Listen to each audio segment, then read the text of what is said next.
This was the first series within my discovery of this genre of isekai, manhwa, whichever. So I won't waste words describing why Trashero-kun is a shitty person with no real upside outside of the I had to do it, it was right there. Child mentality. Instead, I'm going to point out the stuff that made me lose interest in the series. Power scaling. Remember that section of your favorite anime where they spent several chapters grinding by killing everything around them, stealing skills, and keating enemies? A crossfire game strat. I think at some point the obsession with being powerful trumped the being evil part of the story. It's crazy with power. What's the difference here? How he turns the world into his personal sandbox game. My point being that at chapter 120, even I want to go home, not watch some guy kill gods and angels with unlimited power. Philosophy, might makes right. That phrase people utter after being beaten into the ground by an uncaring populace. Truly, that concept can have deep implications for what does and doesn't use power to balance society and the ways that can be abused. But that doesn't matter here. My main issue is that this might makes right philosophy is constantly contested and then wins without a fight.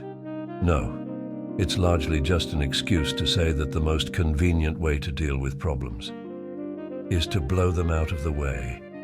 Classic power fantasy logic that is in no way inspiring to incels and dimwits alike.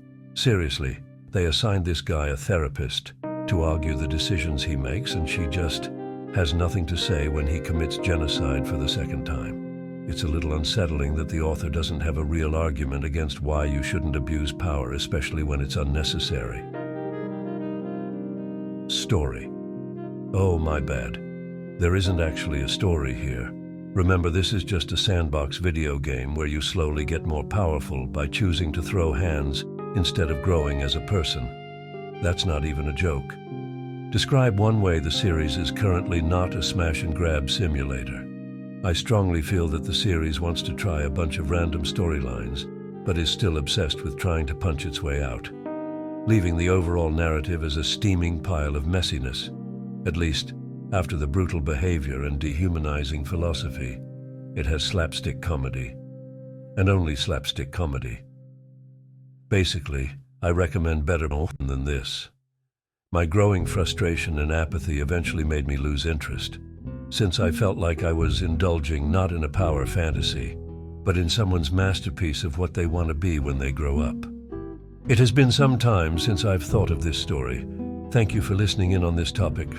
Please, be gone. Also, it is Trash Hero, not Trashero.